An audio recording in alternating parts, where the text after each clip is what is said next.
Ainhoa Machí ens dona més detalls. Endavant, companya.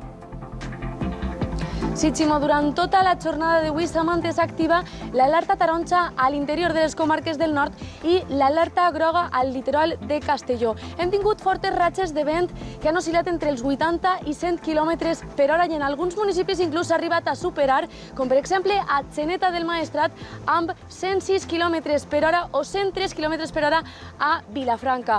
Això ha provocat incidències com la caiguda de branques, tanques i altres objectes que poden posar en perill la seguretat ciutadana. I en aquests casos el que s'ha fet és posar mesures de prevenció, com s'ha fet així a Castelló, on nosaltres ens trobem, on s'ha acordonat la zona per a evitar, per si es produïra una caiguda d'alguna palmera o similar. Com a conseqüència, els ajuntaments, molts ajuntaments, com el de Castelló, on nosaltres ens trobem, han decidit posar mesures de prevenció, com per exemple el tancament temporal de parcs, jardins, instal·lacions deportives, inclús dels cementeris. Per a demà està previst que continue esta alerta taronja a l'interior de les comarques del nord, l'alerta groga al litoral de Castelló, i nosaltres recomanem molta prevenció, molta precaució i intentar no eixir de casa si no és imprescindible.